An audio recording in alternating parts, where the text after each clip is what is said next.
by Shankar Singh।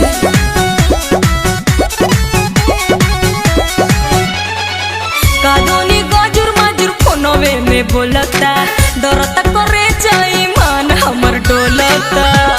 हे देवजी देखी ना कादोनी गजुर मजुर फोनवे में बोलता डरता करे जाई मान हमर डोलता।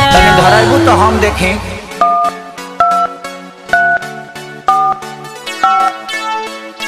बिना ताम ते धर से भरी नत नितली भैंस दुही त सैनिटाइजर लगाते दुही बिना दाबी लगाते धर से भरी मत नितनी थोथुन मत न तो उठा ले दाई जो भी धराई तबे लागे दादा वो सब पीटोल में धइले बा। इसी सितम सभा का मोबाइल में कइले बा सरकारी चलाइले बा। इसी सितम सभा का मोबाइल में कइले बा सरकारी चलाइले बा।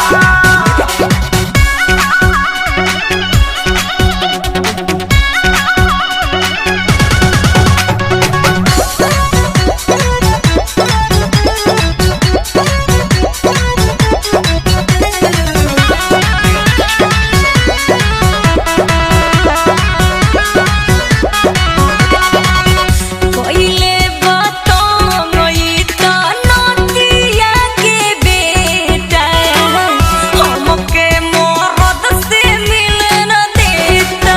हे देवरू हमके मरद से मिले न देता। एकरा के तू तो नाही गाड़ी भौजी तोहरे खाती बोले बही ना बेमारी भौजी। एक बार आउ लगाइबू।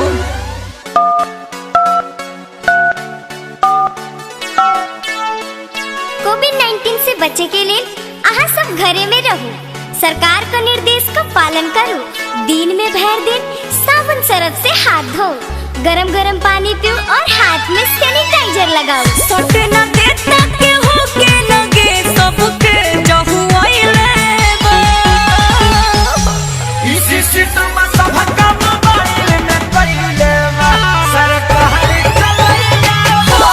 इसी सितम सभा का मोबाइल में कइले बा सरकारी चलाइले बा।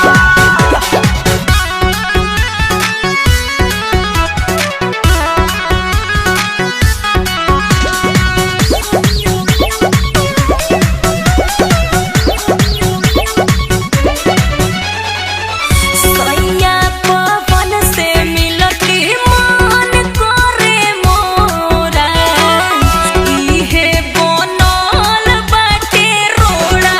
ए देवर जी इहे बनल बाटे रोड़ा। कहतानी जनरेशन कर थोड़ा भौजी भैया आ जाई है धाली हम करा भौजी। लास्ट पर आउ लगाओ तो উড়ি বাবা কোভিড-19 থাকে বাঁচা জনে নিজে বাড়ির থাকুন না হলে গন্ডগোল হয়ে যাবে নিজেকে সাফ রাখুন এইখানে বিনা কাম के ना আসবো নাই তো পুলিশ ধাসবো থথুন মত না তো উঠালে দাই। एही से लागे कनक सरिया तो बज गइले बा। इसी सितम सभा का